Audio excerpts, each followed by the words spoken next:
Here's my preview of the Baylor men's tennis team going into this year. I tell you right now, they should be top 5 in the country in a preseason poll, no doubts.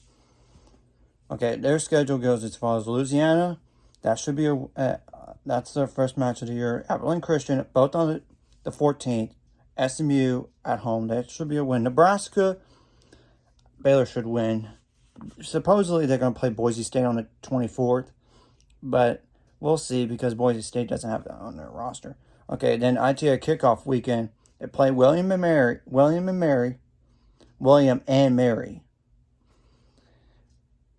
on January 30th at 2 in Waco. Then they'll play either Clemson, which they didn't make NCAA tournament last year, but Miami, Florida did. So they're going to play the winner of that, but I would think Miami, Florida, but you never know. And then the winner, if Baylor wins that ITA kickoff weekend, which I think they will, they'll go to national indoors, which I will explain in a second. Okay, Texas. Oh yeah, that's a Final Four.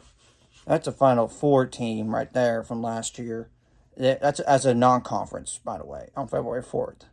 Idaho State February 6th. That's in Incarnate Word February 6th as well. Neither of those make NCAA tournament. Tulsa didn't make NCAA tournament by February 11th.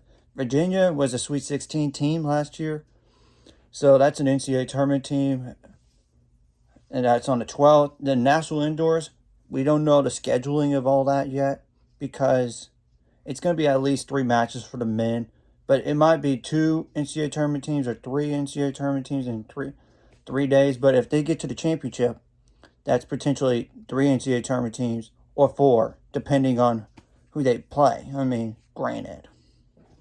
Okay, then Oklahoma's a non-conference opponent on the road on the 27th. Illinois made an NCAA tournament last year, Sweet 16, March 4th on the road. Okay, Arizona State is an NCAA tournament team as well. That's on the road on March 9th. Arizona, they're an NCAA tournament team as well. That's March 11th. That's on the road. Michigan's an NCAA tournament team. That's on March 12th. TCU is a non-conference match, like on the 25th at TCU. So in Texas again, but this time as a conference opponent. So you already know NCAA tournament team on April 1st, but April 3rd is against TCU. But this time it's a conference match, and it's in Waco instead of at TCU. And that's an NCAA tournament team. Oklahoma State made the NCAA tournament last year, April 8th.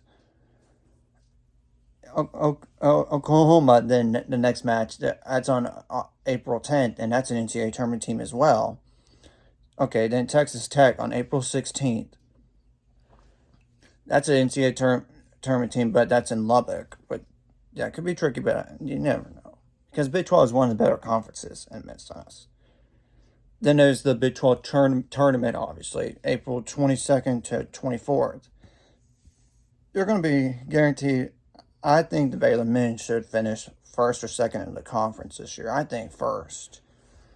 But it's going to be very competitive with Texas and TCU, though. So that's the 2 main competitors in the Big 12 with Baylor right now.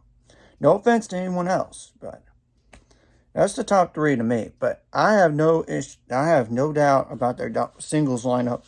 Especially, I mean, they don't really have any weaknesses, I think. Not many of them, anyway. Because you got Adrian Borden at 1. He's a singles All-American. You got Matthias Soda at 2. He was a singles All-American, but even though he lost the first and second match in the NCAA tournament singles, but because of his ranking. Then Sven Law at 3. He's a 2-time doubles All-American, and he has played high quality in the past. And I think he could play 3, but he also could play 4 because of Juan Pablo Grassi. Mizuchi is good too, but I wouldn't be shocked if they kept Sven at 3 and put Juan at 4. Maybe even Tadeusz Perulik, the transfer from TCU, actually could play at number 4. But either way, you got 4 and a solid 5. And then number 6 could be any guy you could think of. I mean, Marko Milanovic, he's an incoming freshman from Serbia, and he's gonna roll this spring. He could play number 6 if they want to. But you could also put Cole Gromley, You could put Jacob Brum, who had a good fall as well. You could put Finn Bass. I mean, that guy's been waiting in the wings for a singles lineup here. You could put Ethan Musa even. So you got plenty of guys, like 7 guys that can play 4 through 6. My only question is 2 and 3 doubles, because I think number 1 doubles is solidified, I think. Sven Law and Finn Bass, though they could change it up if they want, but I think they're going to stick with those 2. But 2 and 3 doubles is going to be interesting, because we'll see what the doubles pairings will be, but I have no doubt they're going to figure that out, because they have a lot of capable guys. I mean, it's not they don't have the depth. They have 12 players. Yeah, that's a lot of depth. I tell you, I said this before, but they're a national championship contender once again with this roster. They're not just a Big 12 title contender, but in regular season and in the tournament as well. But I'm talking about nationally as well. I mean, they're up there in the country. Anyways, if you like this content, hit the like, subscribe button, and I'll see you guys later.